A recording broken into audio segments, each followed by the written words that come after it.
Ija! Amigo, why you beta?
And you're very short of blood.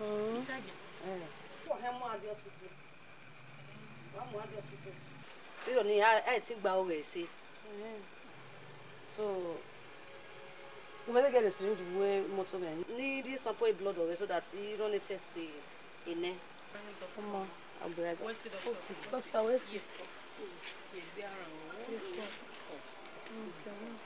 Me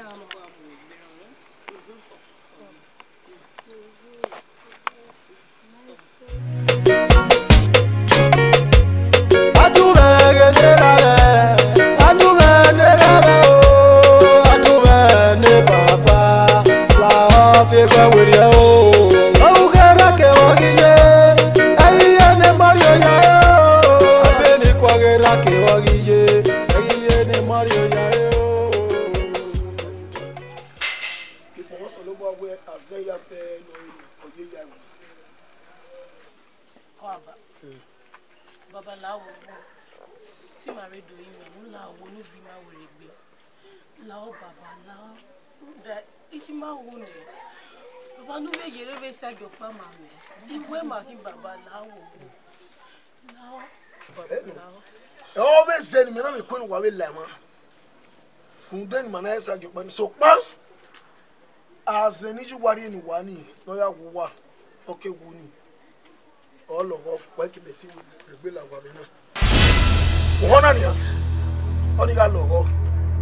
Everywhere tin eni egbe igbaga eni egbe. Oh ja, e sa ge pa ma kin o.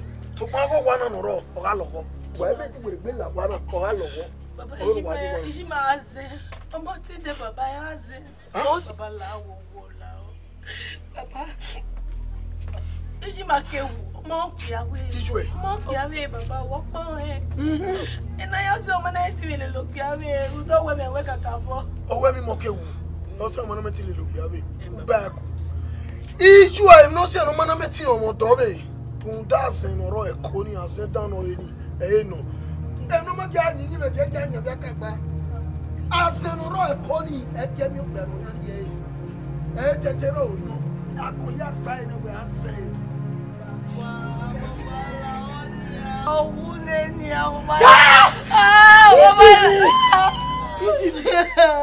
Baba. Ijo ke worry mi no do ya wo mi. Baba wa na wi ma very on die. Ba ko me mi tamu wa o. Ba ko me mi tamu wa o. Baba so. E ki ba me tari ma we. Tu me go yin ma o. E ki ma me wule na o ma se ma o ma me tu me vi ma we de gbe. Ya me mu eje ma se wa wo ma we. Be mi se e gbiju ani. No ka anyway, e mo ka na mu eji. Be mi se igwe ogun ga gbeli an. Ogun ga gbeli an. Be ga ne we wa o me o wa polo. Onyi ya ka we nu kwa no mo wa. Iya ki ga ejo ga ere. Iya oni akwo wo egu mi. Iya wo wa mi na. Ya ka yi mu ju wa ji. Okwo na ji ro wi me. Uno ga no ki ante. Eya ko no wa. Le wa ga wa ku ni nu no gbe kele gi no. Na be ye ku wa. Ko me na be ye ku wa. Ayo boka me. Ayo boka me. Wa ayo boka me. Uno yo boka me. Uno be ye ku wa. Obo na le me.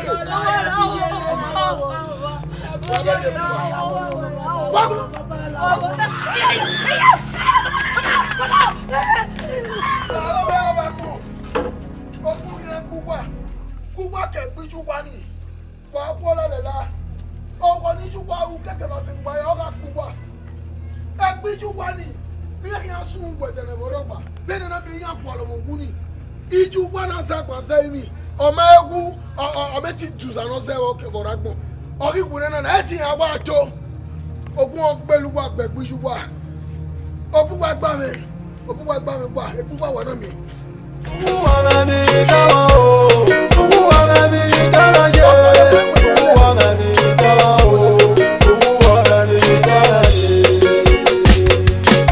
Mama usene sesi o wakwa o.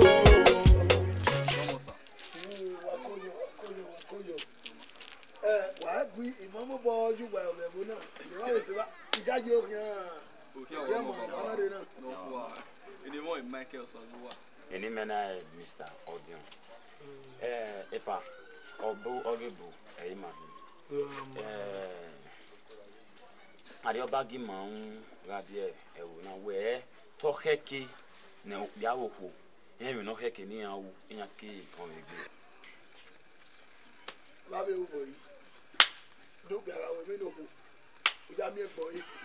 You hear me? I don't want you. But I when you have a woman. If I hear you, okay, can you in a kitty? Oh, you may. What do you want? A mamma boy can, a woman in me. Medio. Yea, there woman. Walking what you walk. What were Mokoni? What were you with Guani? Whatever ni wa no here atari gbe o fi eru ya mi egbo e ai di oku ogbo egbo ai dey tell me na ya eri ma ya wa be dia To cut the long story short, Ogene matter, him no give away o nota. Na he we Arioba Ogele gi maunre. Gati e bona. Where o pe awo ko kegi gbe on me zebo do ame on me lele na lele uswa bi lele na baba me we oyoko na o ma e be no ije na niyan we bi milita me mo iwe de da iwe mo oje na me wo imu api majo baba wa do me o pe awo ko ara de okay na me we in a consulted test in a hospital I aware some I consulted some tests like HIV test, blood group and genotype and all. Why when I have fair I do where na me when inside here now or de kugbe o mana de kugbe o ma kugbe I do me where ne man na do abie la vikete kebere nebo ti esiko se nebo ti esikla. So oze abi nana abi na abi gbe mo be oni adu azigo lele ugbeso ma be na akwe okulone bone do fi ma o we ye no keke na we na imeke na iga biela be egbe mo be na uda egbe mo be na ipiele na adu amu azen mo so de azen so mama e blood group ma mama e genotype ma o so ye wa no ba be mi o pa ero quelque be HIV na HIV o gi agbe no emi ame no gbe so ye ro o ma ye be o ma ye be malaria be fever na rere o na wa ru we say again so e ma we ma do ya for na la wo no we mu ape ma jo na o gbe ma ga gbe be wo mu akebe mo DVD wa to pe se wa we se no wa no chana e bozo lo ai no to wa de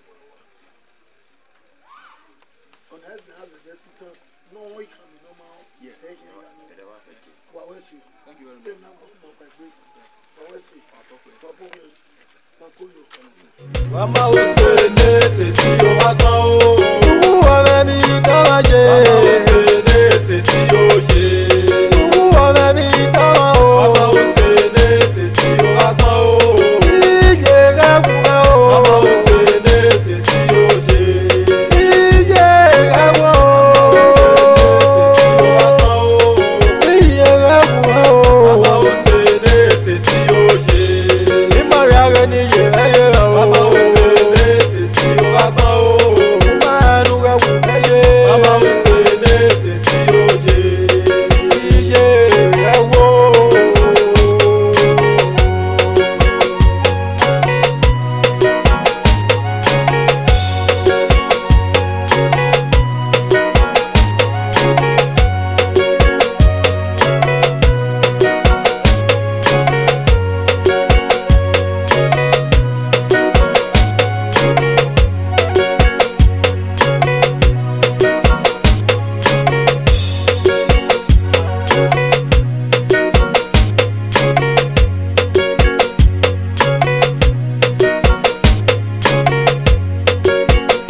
Basta. Ko. Be yese. Oh. De gui mami boy, mentire beri jouer, hein? Egui. Awe gbera ne, awe yo tori ne. Ko. Basta. O tun da for me ni hiro ga we marriage. O se mami bo. Ya, iwo go ne. We gbera ne kun sa ko, hein? Basta. O tun wo. Resto, le gwali go pere na we arrive, go lo pare de gui ma bo. Ko. Basta. So ni where is school na? We school ni. Mother de ni school. Ya we se school go he ya pay school fees. Stay me de ni school. Mata no. Ko. Basta. Wono awe uke pa. Utra no se kinije. Ni gbale ni. Basta wese. Wọ́n ní magbe. Yi o magbe. Basta wese.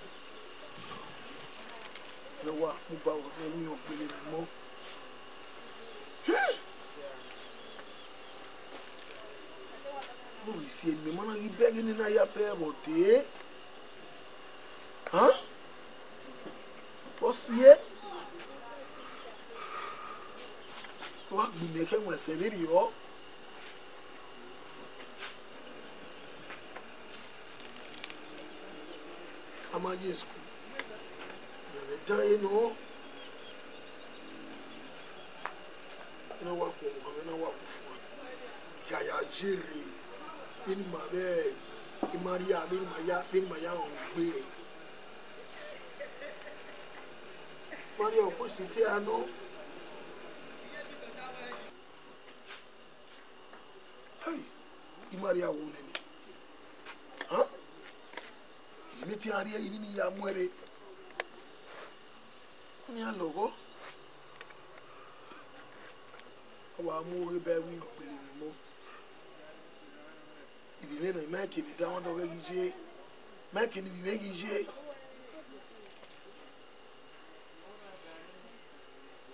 O ti ji an ore wo na ya gwa lo. Ni ya yin ni. Oge ke ni meje mami. Hey!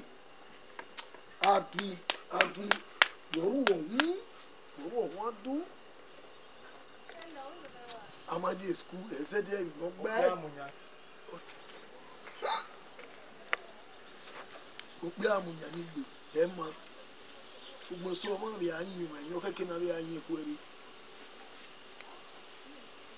Eki aje mi si mi na ayin ku eri mi asun wa mu egba ori okoko. O si na yana. Amaje school e ma mi ame no kwa e no pe mi ogu yo ma Amaje school. Hey! O ti ji ya no reti ya. Ija ya bu eni ya yin. Hey! Adu. Oru ohun adu. Amaje school si na yin gbe na. Oma keke ni ko pe agbegbe. Oma keke. Ugera ke wagije. Ayiye ne Mario ya yo. Abeni kwagera ke wagije. Ayiye ne Mario ya yo. Mama usene sesi yo wagao.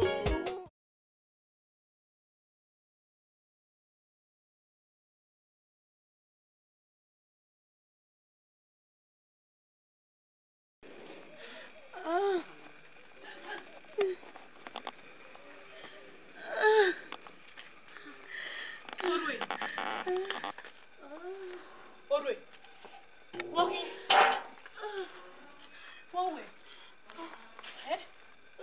Go me go on. Orwe walking.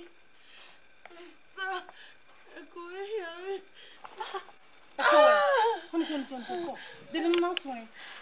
Viena. O carro é school, Viena na de boa é sonha. Tu ata mame. Que uri o mata mame na. Oni se ko. Where you to wear one? Oh, sa. E merinia. Malu me ko warokwa. Be yaji. Gbe wa ton. Oh mama ide oni se ko. Ide ni agbale moto ni amuwa hospital. Ide.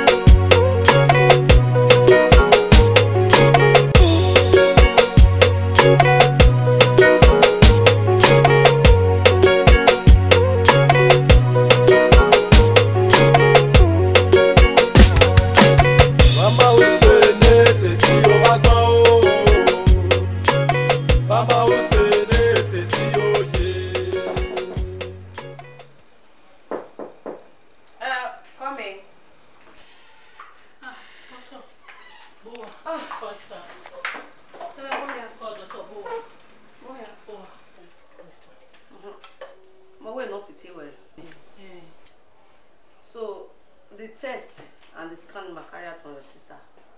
Olaja. Okay. Or shows where or 20 hours. Sawesi. Yes. So, ma on my appendix. Appendix. And the ripening. Appendix. And then now operation.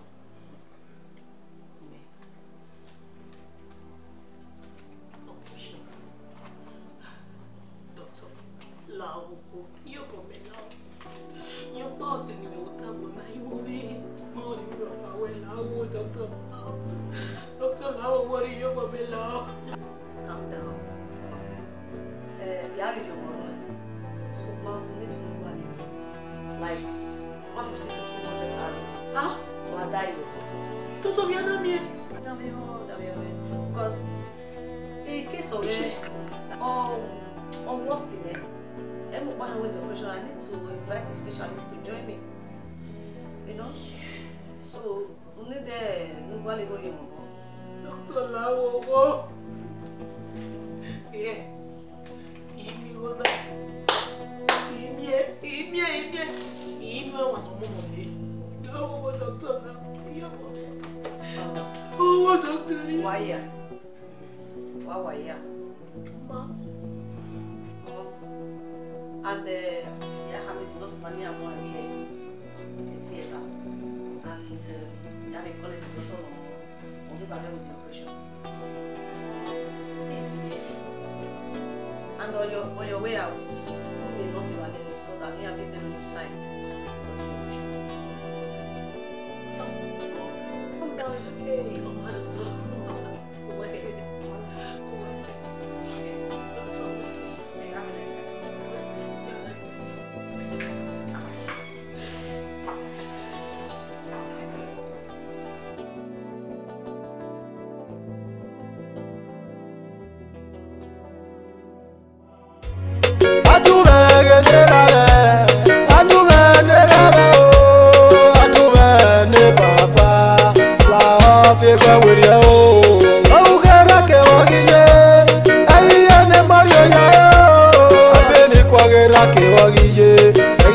Mario Yayo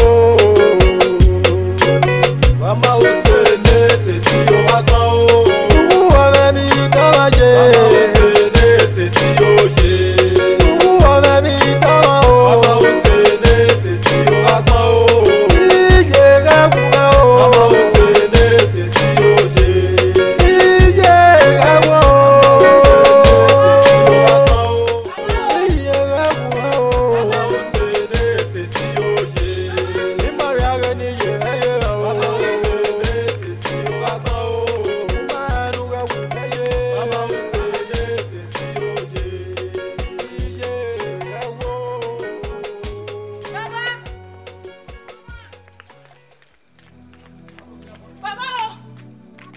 wà. Kọ́. Ẹ bàbá wò. Bàbá ro wa. Wàlà. Bàbá ro wa. Bàbá wà lá. Ọmọ ẹgbẹ́ máa ro aró ẹ̀. Ẹ náà tó ìbò bàbá Adénọ́lá owó náà wálé górí mi máa. Mommy can say operation on here. What happened this operation? You look like we St. Albert Hospital. No rewo tubu. E na te bo ade. You look like we ma gba mi go. La wo. La. O si na te bo baba ade. Fugbe ye baba mi go wero epo. Baba le go. Oma. Ki baba are la wo meta me be mara ro. La. O need operation la. Ya wo ni se get so there o ti ye me no rudu ne agudo. Ni ano e do mi go re me. Oh, ma, see. Okay. Be mara ro. Te bo baba de no ri go ni mo. Ai that's an issue why o lo wo na.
After so many years, we will.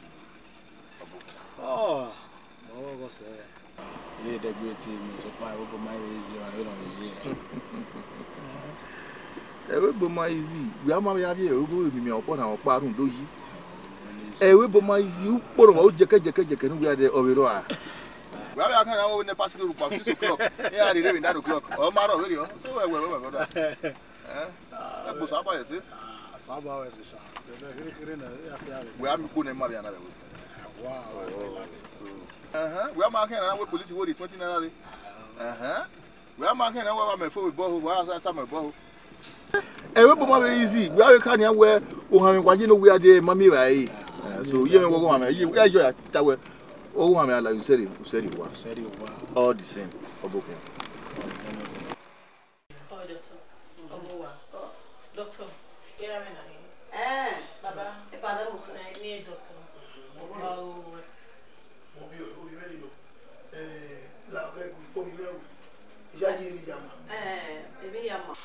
Let's say we're or short of blood. Short of blood. During the operation, one lost a lot of blood. So my own number again. Okay. In the room, more we made. You know, you made the woman again. Is seen a money. Sure. Oh, I get money. You back again. But once thing, I want to do something where it's a giveaway. Nigga, don't have for you. Let me.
Well, you see, all came when since the Baba Euro 20. We don't buy where we want to report you want. You want to direct. No. Who can you tell you what? That man, you know, he got you know, who can you know? He can you want. At least for now, you want to make him do. And you don't understand. I have a big food. What you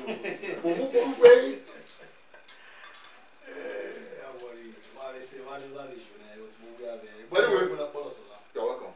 That one body. Why you don't care?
Soaking around now, dear, everyone.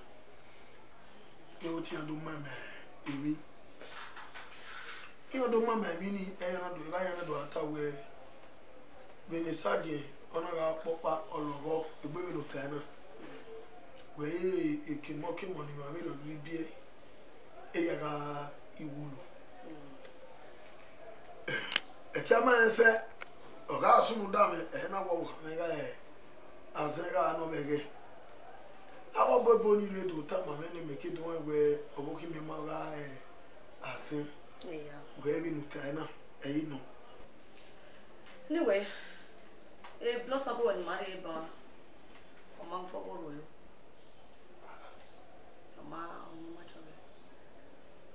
But all Mamma Chogo is the problem. No, there is a problem. I think everything went so late. I lost story. Why? Where were you, Baba? Hurry. You have to take her, please. Doctor, why? Don't run me.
The same guy, you know. Boss, I understand. Any medege, boss, you can get on a giving you this little attire. Get on the boss. What? Chairman, in my bag, by Magbera, a boy, Iguro, he wear a mafia. But I don't tell you. It's been mafia on a mass. Why do you not appreciate any mamma club? Oh, my little so club less of her. Hey, bros. Hey, again, I am with Bill and young model, Mammy Steve. Steve. Yeah, taking marina is very important. Agari, our mom will get an hour. Anime, Runda, or I am who I had to remember, or I love it when you will make Kayo. Oh, now we have passed See.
Baby. Ah, man.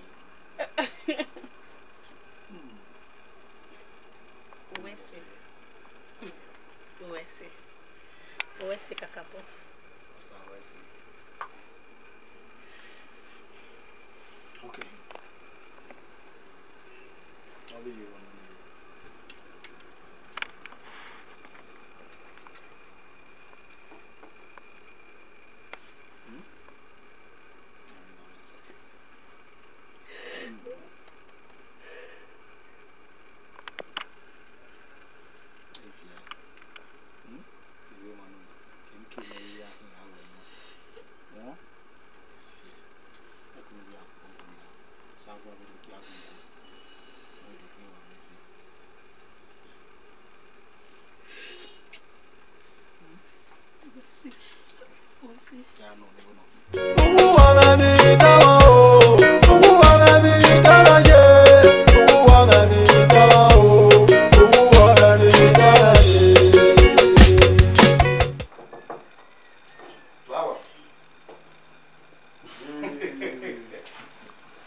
Ross. Ew. Oh yeah. Tuta. Comment ça? Well, Ah bon, ouais, ça. obi we wa mo se. Ouais, ça. No. Tu vois, non? No we ma. Comment ça? Where be easy. Why do you here? Bah, moi, j'ai été ça à voir. Let's I forget. Well, Daniel ne ade. Fanta. Fan. Fanta I already married them. No. Fanta Merinda I think I don't want. But we bolo gbera ni. No pan and go like it. Mama, where's this?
Well, team anything against style, but say what we do. If I fail to protect your interest, that means man, I'm not going to in your choir for you to be sure, because there is this campaign where before one kid go, where can you a blood group of where we go, at least know your genotype. According to Winnie Akanya, where SS 80 married years. So I can move on. And outside that, it is done with Kenya, do it, and at least HIV test 2 years ago. What's not time? Now, what do you mind where it's a minute of the money? Well, no man way, no money me. First thing I want to go over and mass of what I have. So, what else to let's settle is make it. So, you know, most times I think about people. So, over my house, so get no. And you go no? I will soon go with you. Let's get busy. No matter where we can get.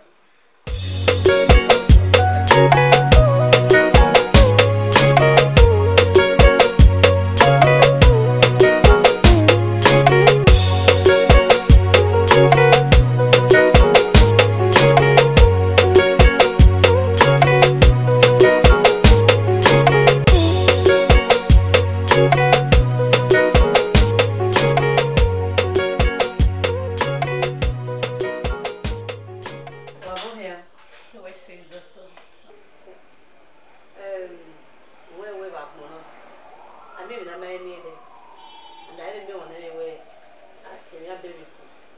I don't even know my here say. So ma, if you look better now, so for the testing wow, a genotype of what okay. Mr. Steve, you are AA. The Mr. Iyewo, you are AS. Only the way was something on me. Quite okay. So and for the HIV test, wow, you are about Mianwa, why I was amazing. I have some more the courage walking away HIV test. Mr. Steve, congratulations. Yeah, HIV negative. Oh. When you can't have the way you barrack now, when I'm made. I understand. So, madam, you are HIV positive.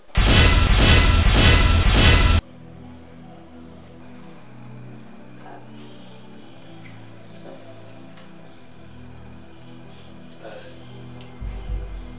Doctor, I understand. You see, on mommy way or day positive way is a big deal. There's a drugs she can be taking. And then mommy go to her with Baba now, you know. Life in my phone, my sister. You have to take it easy.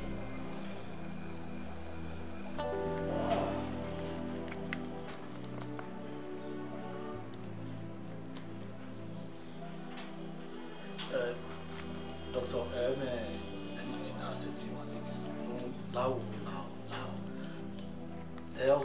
I can't afford to lose her, please. You know what I'm a specialist on this job, but I don't know what you are here. You got the problem right now. You got the problem. So anything wrong with us, I understand, sir. I can't tell my about there are drugs. Listen, who you are here? All they live like normal people. So she can still have a normal life, live like every other person.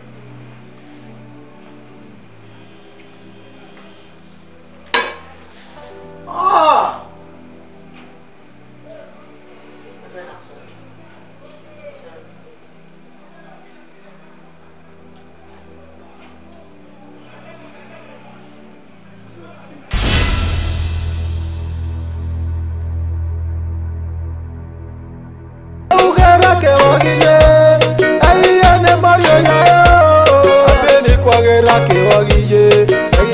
Mario